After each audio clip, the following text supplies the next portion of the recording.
A grabar entonces. Bueno, buenas tardes o buenas noches a todos. Mi nombre es Fernando Palizas y vamos a tratar de conversar y mostrar algunos datos sobre la fisiopatología del shock, que ha cambiado en forma lenta pero permanente en los últimos años. Primero, ¿cómo podríamos definir el shock? Sobre todo desde el punto de vista fisiopatológico. Probablemente la mejor definición es cuando el oxígeno que debe ser consumido por las células de los tejidos no es suficiente para lo que está destinado en el organismo.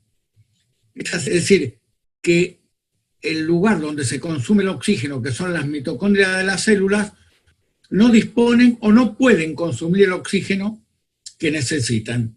¿Para qué sirve el oxígeno atmosférico que vemos en el slide? Para ser usado en las mitocondrias, en las mitocondrias, en el ciclo de Krebs y en la cadena respiratoria de las mitocondrias, ciclo de Krebs que vemos aquí, se produce ATP directamente, pero fundamentalmente se producen las coenzimas reducidas que en la cadena respiratoria van a dar origen a las famosas moléculas de ATP. Todos recordamos que una molécula de glucosa, cuando el metabolismo es aeróbico y normal, puede producir 38 moléculas de ATP, y cuando el oxígeno no es suficiente, la cantidad de ATP que se produce se minimiza notablemente. ¿Y para qué se usa el oxígeno? Para producir ATP. ¿Y cuánto del oxígeno se usa para producir ATP? El 98% del oxígeno. El restante 2% se utiliza para las reacciones de óxido-reducción que se producen en el organismo permanentemente para distintas vías metabólicas. Es decir, cuando el organismo no puede usar ese 98% de oxígeno para producir ATP, se produce un déficit y una alteración. Nosotros no tenemos como animales inferiores la posibilidad de disminuir el consumo de un basal. Es decir, que nosotros siempre consumimos una cantidad de oxígeno, aún durmiendo o en coma, y no podemos disminuir de ese nivel de consumo. Mientras que otros animales, fundamentalmente los animales que hibernan o se congelan, como los animales pequeños, los moluscos del Ártico, pueden hasta parar la producción de ATP. El hombre regula permanentemente su metabolismo a un consumo de ATP que no puede disminuirse. ¿Y por qué el organismo no dispone del oxígeno que necesita o no lo puede consumir aunque lo disponga y se produce el estado del shock? Bueno, si tenemos y vemos acá este esquema básico de oxigenación tisular, vemos que el oxígeno, por lo que llamamos transporte de oxígeno, llega a los tejidos por el índice cardíaco, es decir, por la actividad cardiovascular, por el nivel de hemoglobina y por la actividad respiratoria, que es la que satura la hemoglobina de oxígeno. Es decir, si alguna de estas cosas falla, la cantidad de oxígeno no es suficiente y se produce una disminución del consumo de oxígeno de lo normal, un cuadro de shock por déficit de llegada de oxígeno. Hay otra circunstancia, que es que cuando llega oxígeno suficiente, las mitocondrias de los tejidos se encuentran inhibidas de consumir el oxígeno. El consumo de oxígeno no se produce aunque la cantidad de oxígeno llegue. A este conjunto de fenómenos que, pese a la llegada de oxígeno, este no puede ser consumido, se los llama hipoxia citopática, mientras que cuando el oxígeno no llega, son los que encuadramos dentro de una denominación habitual que tenemos, que son los síndromes de baja llegada de oxígeno, como por ejemplo el síndrome de bajo volumen minuto, o la hipoxemia grave, o la hipovolemia grave. Sobre la base de estos aspectos fisiopatológicos, es que nosotros clasificamos a los tipos de shock clásicamente como cardiogénico, cuando el volumen minuto cae por algún problema físico-hemodinámico del aparato cardiovascular, ya sea taponamiento cardíaco, embolia de pulmón, infarto grave de miocardio, etc. Shock hipovolémico, y el shock séptico, que es llamativamente diferente a estos dos anteriores, en que el volumen minuto cardíaco se conserva, a diferencia de los dos modos anteriores, pero hay trastornos muy importantes cuando llega el volumen minuto que se conserva al nivel capilar de la microcirculación. La microcirculación está alterada, el oxígeno no toma contacto con todas las células y a su vez las mitocondrias están inhibidas por la acción que provocan en el organismo las endotoxinas de los gérmenes, que vamos a ver después en más detalle. Es decir que ya podríamos dividir a los tipos de shocks en los shocks con volumen minuto disminuido, cardiogénico o hipovolémico, y shock con volumen minuto de oxígeno conservado o aumentado, en que se ve en el shock séptico característico, o en los shocks en una forma más amplia que tienen respuesta inflamatoria sistémica. Yendo a esto, ¿cómo responde el organismo ante la baja llegada de oxígeno? Hay dos respuestas solo que el organismo maneja. Una es la respuesta adrenérgico suprarrenal. Esta respuesta adrenérgico suprarrenal es la misma respuesta del síndrome de huida del predador. Es decir, cuando supongamos que el hombre estaba recogiendo comida de los animales muertos, ya que era un animal carroñero el hombre en sus comienzos, no ha cambiado mucho esto, el organismo responde con una secreción muy importante de hormonas adrenérgicas y con corticoides de la suprarrenal. Esta respuesta del organismo, que ayuda a la huida del predador, ya que permite que el predador salga corriendo y llegue a un refugio, es lo mismo que se pone en marcha cuando por problemas cardiogénicos o por hipovolemia baja el volumen minuto. Esta respuesta adrenérgico suprarrenal se caracteriza por vasoconstricción, es decir, la vasoconstricción es como el representante que se muestra en el organismo, es el símbolo en el organismo del bajo volumen minuto. Es decir, estos claramente son los shocks de bajo volumen minuto que nombramos antes, que además de vasoconstricción tienen los aspectos periféricos típicos del shock clásico. Además de hipotensión arterial, que es un síntoma fundamental, pulso filiforme, palidez cutánea, piel fría y sudorosa, es decir, los síntomas cutáneos clásicos del shock, y además la oliguria por mala perfusión renal y la acidosis metabólica. Esta sería una de las respuestas que tiene el organismo ante las noxas que acabamos de nombrar. Y la otra respuesta es ante fenómenos totalmente distintos de la caída del volumen minuto que se ve en los problemas cardíacos o en la hipovolemia, que es las distintas circunstancias en que se produce respuesta inflamatoria sistémica. Es decir, uno siempre relaciona la respuesta inflamatoria sistémica con la sepsis, pero también la pancreatitis o el gran quemado u otras circunstancias como la necrosis tisular por aplastamiento pueden producir la respuesta inflamatoria sistémica del mismo modo que la sepsis, y el cuadro clínico que se produce es muy similar. La respuesta inflamatoria sistémica por medio de la síntesis de mediadores, una de las cosas que produce como contrapartida del síndrome de bajo volumen minuto es la vasodilatación. Es decir, si la vasoconstricción era el representante clínico de los fenómenos de respuesta adrenérgico suprarrenal, la vasodilatación es el representante de la respuesta inflamatoria sistémica. Por supuesto que al no tener vasoconstricción, los signos clínicos de la respuesta inflamatoria sistémica serán distintos que los de la vasoconstricción del otro tipo de respuesta. Hay hipotensión arterial, hay oliguria y acidosis metabólica igual por la disminución del consumo de oxígeno, pero el pulso es amplio, la piel es caliente, es decir, es distinto el aspecto clínico que van a presentar los enfermos. De todas maneras, en los dos casos se produce una disminución del consumo de oxígeno, que como dijimos, es la base de la presencia del shock. ¿Y cuál sería la clínica del shock? sobre la base de estos trastornos fisiopatológicos.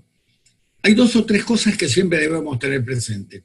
El shock es un cuadro clínico secundario, es decir, no existe el shock en sí mismo, sino una causa que lo produzca, y en el 95% de los casos, el cuadro clínico que provoca el shock es ostensible, o la hemorragia digestiva, o el trauma, o la sepsis, o el infarto miocardio, etc. Hay otros cuadros clínicos que provocan shock y que a veces no son tan fáciles de diagnosticar, como por ejemplo el taponamiento cardíaco, el neumotórax hipertensivo en la asistencia respiratoria mecánica, es decir, la insuficiencia suprarrenal, es decir, cuadros que no son tan fáciles de diagnosticar cuando uno ve un enfermo grave, crítico, y que también son, tienen la base de un proceso de hipoxia tisular, disminución del consumo de oxígeno y shock. Si esos cuadros no se diagnostican, lo más probable es que pese al tratamiento que le hagamos, el paciente muera.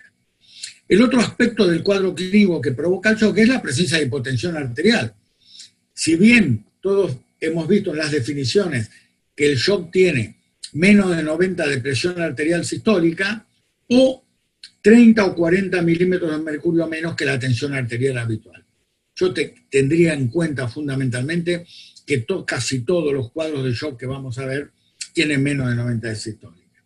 Y el otro componente es lo que mencionamos antes cuando describimos las formas de reaccionar del organismo, los trastornos de la perfusión, la oliguria, la piel fría, livideces, sudor, acidosis metabólica y en algunos pacientes alteraciones del sensorio. Es decir, que con estos 3, un cuadro clínico, hipotensión arterial y evidencias de hipoperfusión, tenemos la representación clínica de los trastornos fisiopatológicos del shock. Vamos a entrar ahora más en el tema de fisiopatología. Hay un trabajo que recomiendo su lectura, es un trabajo de una revista fisiológica de 1964, los autores son Crowell y Smith, que es un trabajo fundamental para entender qué pasa en los pacientes nuestros. El trabajo de investigación que se hizo sobre perros. A estos perros se les canulaba una arteria, la arteria se conectaba con un reservorio y para producir un shock hemorrágico se dejaba salir sangre hasta que la presión que era monitorizada llegara a 30 milímetros de mercurio. Es decir, era un shock hemorrágico hipovolémico grave con 30 milímetros de mercurio de presión por la hipovolemia. Y simultáneamente, con los aspectos hemodinámicos de la hemorragia, se medía el consumo de oxígeno. Es decir, el consumo de oxígeno basal, que acá ponemos en 100 mililitros por metro cuadrado, en estos casos no era metro cuadrado, se usaba el peso del perro, se veía qué pasaba con el consumo de oxígeno durante el episodio de shock.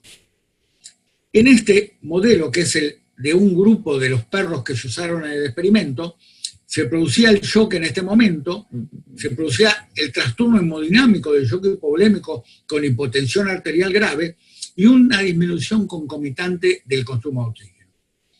En este primer lote de animales, a los 20 minutos se le reponía la sangre, toda la sangre que se le había sacado. Entonces, ¿qué sucedía? Había pasado poco tiempo, se reconstituían los valores de presión arterial y el consumo de oxígeno no solo llegaba al punto basal, sino que sobrepasaba el punto basal y consumía mucho más de ese punto de donde había partido el experimento, hasta que otra vez volvía al consumo de oxígeno basal. ¿Qué pasaba? Que durante el experimento se producía, cuando el trastorno hemodinámico era muy importante, la energía en el organismo no se obtenía de las vías metabólicas aeróbicas, ciclo de Krebs, citocromo, cadena de los citocromos, sino que se producía y se mantenía gracias a la glucólisis anaerobia o a otros procesos que no utilizaban oxígeno. Y cuando volvía el flujo sanguíneo y se reconstituía la llegada de oxígeno a los tejidos, toda esa energía que se produjo sin usar oxígeno había que reponer esa consecuencia del no consumo de oxígeno, consumiendo todo el oxígeno que nos había consumido. Y a esta etapa del sobreconsumo de oxígeno luego del shock se lo llamó etapa del pago de la deuda de oxígeno. Es decir, que entonces en todo tipo de shock, donde el shock se prolonga por un tiempo determinado, se produce energía sin utilizar oxígeno, y este oxígeno que no se utilizó hay que reutilizarlo y pagarlo después cuando se restituye. Es decir que hay dos aspectos básicos del shock: el trastorno hemodinámico y el trastorno del consumo de oxígeno, que como dijimos hoy, es la base del shock. Yo puedo tener un trastorno hemodinámico no como este, más moderado, en que no se produzca deuda de oxígeno, y eso es una hipotensión, no es un shock. Entonces, lo que ya empezamos a ver que están estos dos componentes, y que estos dos componentes van a ser la base de los tratamientos que hagamos. Es decir, cuando tratemos el shock, no solo vamos a tener que tratar lo hemodinámico, sino la deuda de oxígeno que se contrajo durante el periodo de shock. ¿Qué pasaba si en lugar de tratar estos animales de laboratorio con shock hemorrágico a los 20 minutos, es decir, un tratamiento precoz, hacemos un tratamiento tardío? Por ejemplo, como en este caso, la resucitación se hacía a los 45 minutos. Era otro lote de perros, se producía el shock igual que en el experimento anterior, se medía el consumo de oxígeno, y el consumo de oxígeno se mantenía muy disminuido durante todos estos 45 minutos. Cuando se reponía toda la sangre que se le había extraído, es decir, el mismo tratamiento que se le había hecho al otro lote de perros, intentaba reponer la tensión arterial sin lograrlo, y fundamentalmente nunca podía reconstituir el consumo de oxígeno. Todos estos animales morían. Esto significa que el mismo tratamiento en dos etapas distintas del shock, en un momento es efectivo y en otro momento es frustro. Esto significa que cuando nosotros encaremos el tratamiento del shock, tenemos que tener dos elementos fundamentales: un tratamiento agresivo e importante, reponiendo o transformando el mecanismo del shock, pero además lo más precoz posible. Cuanto más precoz sea el tratamiento del shock y la reposición hemodinámica y del consumo de oxígeno, la posibilidad de recuperación va a ser mayor. ¿Y qué pasa con el déficit de oxígeno en los tejidos? Si este es el metabolismo energético básico habitual, lo que vemos es que el ciclo de Krebs y la fosforilación oxidativa, con el oxígeno que llega normalmente, toma una molécula de ADP que tiene un nivel de energía bajo, le agrega el fósforo, le agrega el hidrógeno y la energía del metabolismo que sintetiza ATP. ¿Qué pasa si el oxígeno no existe, como en este caso? Cuando hay hipoxia tisular por el shock. El ciclo de Krebs y la fosforilación oxidativa funcionan muy deficitariamente. No se anulan, ya que esto sería la muerte de las células y de los tejidos, pero la producción de ATP disminuye notablemente. Es decir, no alcanza la producción de ATP necesaria con el metabolismo oxidativo. Entonces hay que usar otras vías anaeróbicas, es decir, que no consuman oxígeno, como el fósforo de alta energía de la fosfocreatina, con la fosfocreatinquinasa que todos conocemos, otra enzima, la mioquinasa, que toma dos moléculas de ADP y sintetiza una de ATP, cediendo la energía de estas dos moléculas, y el más importante de todos, ya que este es muy limitado, el de la mioquinasa, la fosfocreatina dura muy poco tiempo, y la glucólisis anaerobia es la que podría mantener la síntesis de ATP por un periodo determinado. Y esto es lo que nosotros llamamos etapa del lactato, de la producción del lactato, o acidosis láctica. La palabra acidosis láctica parece decir que el que produce acidosis es el láctico, el ácido láctico, y no es así. La acidosis, es decir, la presencia de iones de hidrógeno, se produce por la falta de síntesis de ATP, ya que el pasaje de ADP más fósforo más hidrógeno sintetizan el ATP. Cuando no hay síntesis, este hidrógeno no se suma a esta molécula y queda libre. Es decir, que esto sería una acidosis con ácido láctico aumentado por la glucólisis anaeróbica, pero no una acidosis por el ácido láctico. El ácido láctico es un ácido muy débil y no sería suficiente la cantidad que se produce para producir la verdadera acidosis que se produce por la no síntesis de ATP. Esta sería la consecuencia. Entonces, ¿cuánto puede el organismo tolerar este fenómeno de hipoxia tisular? Depende de la gravedad de la hipoxia. Puede ser 1 hora, puede ser algunas horas, y esto lo que recuerdo es que siempre hay que tratar el shock rápidamente para que este mecanismo no se perpetúe. Entonces, ¿cómo nosotros en un paciente chocado podemos rápidamente, cuando a veces no es tan claro, ver si es un shock de volumen minuto alto o volumen minuto bajo? Si recordamos lo que decíamos antes, el índice cardíaco, el nivel de hemoglobina y su saturación conforman el transporte de oxígeno, el oxígeno se consume y la saturación de oxígeno que queda del lado venoso es consecuencia del equilibrio entre el transporte y el consumo.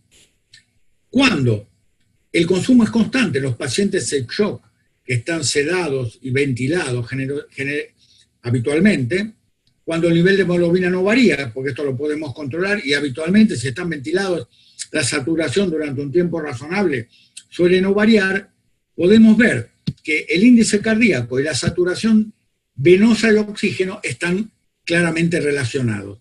Si yo aumento el índice cardíaco, voy a aportar más oxígeno y va a sobrar más oxígeno y la saturación venosa va a aumentar. Cuando hay caída del índice cardíaco en estas circunstancias, la saturación venosa va a caer. Entonces, la saturación venosa de oxígeno en el shock es un subrogante del índice cardíaco cuando las otras variables están estables. Y si al nivel de saturación venosa de oxígeno le sumo la diferencia veno-arterial de CO2, cuando cae la saturación venosa y cuando aumenta la diferencia veno-arterial de CO2, con seguridad puedo decir que este es un shock claramente de bajo volumen minuto, y estos dos parámetros me van a servir también como guía de la resucitación. Es decir, cuando yo resucite a este paciente hipovolémico y mejore su volumen minuto, estos valores van a variar en consecuencia. ¿Qué pasa además de las caídas en la saturación venosa de oxígeno y la diferencia arteriovenosa? Que el organismo, recordando que esto era, esta reacción adrenérgico suprarrenal era una reminiscencia de la huida del predador. Entonces, si yo estoy huyendo del tigre sable que me quiere comer, evidentemente el organismo trata de no perfundir zonas del organismo que no me ayudan a salir corriendo. Entonces la perfusión de la piel, la perfusión del riñón y del aparato digestivo son regiones del organismo que van a sufrir hipoperfusión inicial. Es decir, ¿por qué? Porque esto no interesa en ese momento de emergencia del organismo. Entonces, ¿por qué se produce la hipoperfusión regional de estos territorios? Se produce por la liberación de un intermediario del shock, que es la angiotensina, que produce vasoconstricción selectiva de estos territorios. La contrapartida clínica de esto sería la piel fría y sudorosa, la temperatura del dedo gordo del pie. Esto lo resalto porque el doctor Weil, que hace poco tiempo fallece, que fue uno de los fundadores de la terapia intensiva, ya en 1969 medía la temperatura del dedo gordo del pie, la comparaba con la temperatura rectal, y cuando aumentaba la diferencia en más de 1 grado, decía que había hipoperfusión. La uriguria es lo que vemos en el shock y representa la hipoperfusión renal, y el tubo digestivo sufre una hipoperfusión muy importante y muy precoz, tan precoz que al tubo digestivo, en términos de hipoxia por la alteración de la perfusión, se lo llamó el canario del cuerpo. Es decir, recuerden ustedes que en las minas de carbón, cuando empieza a haber la liberación de los gases tóxicos de esas minas, el canario se muere porque ventila a 300 o 400 veces por minuto, muere rápidamente, los mineros se dan cuenta que hay un gas tóxico y salen todos corriendo. En el shock, cuando uno puede distinguir la perfusión, medir la perfusión del tubo digestivo, la caída de esa perfusión nos dice que hay un shock que se está produciendo y va a ser inminente. ¿Y cómo medimos la perfusión? Bueno, una es el relleno capilar. Y el relleno capilar se puede medir de la manera clásica con un portaobjeto sobre uno de los lechos unguiales, se comprime el lecho unguial y con un cronómetro, si el retorno de la perfusión tarda más de 3 segundos, podemos decir que hay hipoperfusión tisular. Y la otra manera de medirlo es con un oxímetro de pulso, con su sensor, se mira la curva que produce el pletismógrafo del oxígeno de pulso, se corta la perfusión del dedo que se está midiendo. Cuando se corta la perfusión, aumenta el pasaje de luz y aumenta la curva, y cuando suelto esa disminución del flujo, vuelve el flujo a ser basal, se ve mejor en este esquema. Acá es la perfusión normal, yo acá comprimo la base del dedo, aumenta el pasaje de luz al sensor, y cuando dejo otra vez la perfusión en marcha, cuando vuelve al nivel original, este es el tiempo entonces del relleno capilar. Y lo interesante de esto es que por investigaciones, luego del famoso trabajo de Andrómeda del grupo chileno, hay una correlación entre los niveles de relleno capilar y la restitución del mismo con los niveles de lactato. Es decir, que como el lactato, como vimos, que es uno de los representantes del bajo volumen minuto de la hipoxia tisular, podría, además de medirlo, valorarlo prácticamente con la medición del relleno capilar, ya sea con el método clásico o con este método, con la oximetría del pulso, y con la restitución de la perfusión y la restitución del relleno capilar, yo voy a tener idea clínica de que el paciente está disminuyendo su lactato. La otra zona, la que uno ve, es el llamado mottling o el libedo reticularis, que es lo que nosotros llamamos en castellano o latín, que podría ser mínimo como este alrededor de la rodilla y que se expande más allá de la rodilla, sería un grado 2 de libedo reticularis, y cuando la libedo reticularis es mucho mayor, llega casi a la ingle, pudiendo llegar hasta un tipo 5. Este trastorno de perfusión también puede servir como guía, y como ven ustedes, este es un paciente chocado al que se lo trata, y fíjense la mejoría importante del libedo reticularis con el tratamiento del estado de shock. Es decir, que estos son datos clínicos de mucha utilidad en el escenario de emergencia. Y a nivel de la vellosidad intestinal pasa lo mismo. La angiotensina favorece la constricción de la arteria basal de la vellosidad, y por ejemplo en este experimento de shock hemorrágico en monos, ustedes ven que, por ejemplo, la perfusión del estómago, del páncreas, cae enormemente en todo el aparato digestivo, no solo en el tubular, sino también a nivel pancreático. Pero fíjense ustedes que en el corazón, que es el que está tratando de mantener la hemodinamia en esta situación de emergencia, el flujo sanguíneo no solo no cae, sino que aumenta. Es decir, que si yo pudiera medir el flujo sanguíneo o la perfusión del tubo digestivo en alguna parte, yo podría tener idea de que está produciéndose las primeras etapas del shock y que es una forma de predecir que esto se va a agravar. ¿Cómo se puede medir? Lo que hay publicado hace mucho tiempo, esta sería la acción de la angiotensina, que disminuye el flujo de la mesentérica superior, pero no el sistémico, y que hace aumentar la resistencia de la mesentérica superior, pero muy poco la sistémica. ¿Con qué lo puedo valorar? Hay muchos trabajos, nosotros tuvimos la oportunidad con el doctor Dubin y otros compañeros con los que trabajamos de valorar la eficacia del tonómetro en la guía terapéutica del shock en los pacientes, y además recientemente se ha publicado el uso de un fotopletismógrafo que permite medir el flujo en el duodeno y que puede medir también precozmente la caída del flujo que se ve en las primeras etapas del shock. Vamos ahora, que hemos hablado fundamentalmente de hemorragia y bajo volumen minuto, a ver qué pasa en la respuesta inflamatoria sistémica. Recordamos que el heraldo, la bandera de la respuesta inflamatoria sistémica y la vasodilatación con los fenómenos secundarios a esa vasodilatación y con mantenimiento del volumen minuto. La respuesta inflamatoria sistémica, en este caso en sepsis, el lipopolisacárido o la endotoxina estimulan el receptor Toll-like receptor 4 y se estimula un lugar especial de la célula que es el factor nuclear kappa B.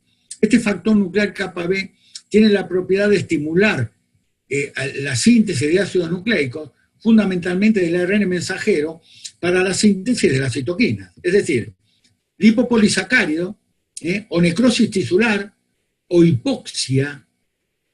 Por ejemplo, en la hipoxia grave de la hemorragia, se estimula el factor de necrosis kappa B y aumenta la síntesis de citoquinas. La síntesis de citoquinas, que aumenta, una de las cosas que produce y que es más clara en el shock por respuesta inflamatoria sistémica, en la sepsis, en el gran quemado, en la pancreatitis, es la síntesis de óxido nítrico. El óxido nítrico es una molécula que tiene dos capacidades muy importantes. Produce la vasodilatación, que llamamos refractaria, y además produce depresión miocárdica. Es decir, evidentemente, si yo vasodilato al árbol vascular y no permito que el miocardio reaccione como tendría que reaccionar, aumentando groseramente el volumen minuto, lo que voy a tener es hipotensión, que es lo típico de la sepsis. ¿Y por qué hay vasodilatación refractaria? Porque el óxido nítrico la provoca y porque además, en la respuesta inflamatoria, los receptores adrenérgicos del corazón y de los vasos disminuyen en su número y los que hay son menos sensibles. Es decir, que el óxido nítrico es el que provoca la alteración de la vasodilatación e impide que, si bien aumenta el volumen minuto, impide que aumente lo suficiente para no tener el paciente un cuadro de hipotensión arterial. ¿Y qué es vasodilatación refractaria? Para que tengamos un ejemplo, este es un caso verdadero, tiene ya unos años, una paciente con una colecistitis gangrenosa, que nos enteramos después de la cirugía, que se le pone un catéter de Swan-Ganz antes de la cirugía, con una presión arterial media baja, un índice cardíaco bueno, conservado, con resistencia periférica muy baja. Se intenta provocar vasoconstricción con dopamina a dosis muy alta, 50 gamas kilo, sin lograrlo, y se agrega adrenalina. La adrenalina llega hasta 4 o 5 gamas kilo minuto, y ahí recién logra contrarrestar el efecto vasodilatador que tiene el óxido nítrico en estos pacientes y logra compensar la tensión arterial. ¿Cuántas ampollas de adrenalina implicaba hacer 4,5 gramos? 350 ampollas por día. Es una ampolla cada 4 minutos. Esto es vasodilatación refractaria. Y la vasodilatación refractaria no ha sido bien definida. Algunos, por ejemplo, en el trabajo famoso de Anand, él le puso vasodilatación refractaria cuando no respondían a 5 gamas minuto de dopamina, pero el conocimiento general y la opinión general es que cuando uno necesita más de 0,3 gamas kilo minuto de noradrenalina, uno podría hablar de vasodilatación refractaria. Lo que sí es que si uno pone la suficiente dosis de adrenalina o de noradrenalina o el vasoconstrictor que use, casi siempre se logra el aumento de la presión arterial. La clave en la sobrevida es que la vasoconstricción no provoca una caída del volumen minuto cardíaco, como fue en este caso, que aumentó, y esta paciente sobrevivió luego de la cirugía. Esto es un ejemplo claro de vasodilatación refractaria. Además de la vasodilatación refractaria, uno diría, si hay vasodilatación y hay alto volumen minuto, ¿por qué no hay una oxigenación adecuada de las células? Uno entiende que hay mucho volumen minuto y llegada de oxígeno, porque no hay trastornos groseros de la PO2 o de la saturación de la hemoglobina. Lo que pasa es que se afecta especialmente la perfusión de la microcirculación. Hay alteraciones en cómo responde los capilares de la zona de microcirculación a la hipoxia, responden en forma sincrónica, pero hay dos elementos más muy característicos de la sepsis. El 90% de los pacientes sépticos tienen un estado protrombótico y hay microtrombosis capilar, con obstrucción de los capilares, Y después el fenómeno que se llama netosis, es decir, la producción de trampas extracelulares de neutrófilos. ¿Qué es esto? Se ve que cuando hay respuesta inflamatoria, los glóbulos blancos, los neutrófilos fundamentalmente, dejan de circular por el centro del capilar, se adhieren a la pared y muchos de ellos mueren tratando de ir al tejido para ejercer su función neutralizando las toxinas y a las bacterias. Estos neutrófilos que mueren liberan sus proteínas alcalinas, las histonas fundamentalmente, cuya función es neutralizar la endotoxina que pase por el capilar. Pero si la cantidad de neutrófilos es muy importante, se libera una cantidad tan grande de proteínas, estas son las trampas extracelulares de neutrófilos, y no solo se neutralizan las endotoxinas, sino las plaquetas, los glóbulos rojos, y se tapan los capilares. Y esta es la imagen tomográfica de la obstrucción de los capilares que producen estas trampas de neutrófilos, y esto termina provocando en un paciente que tiene alto volumen minuto y vasodilatación este fenómeno. Fíjense ustedes, aquí tenemos, vamos a ver un video de la circulación capilar normal debajo de la lengua, con un video dinámico.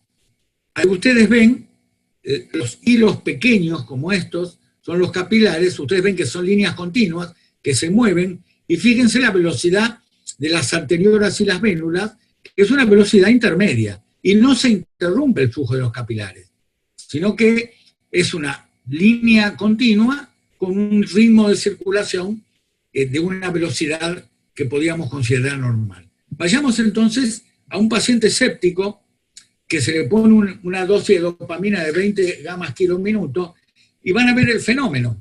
Fíjense ustedes, la velocidad aumentada por el aumento del volumen minuto de la zona de las arterioles y de las vénulas.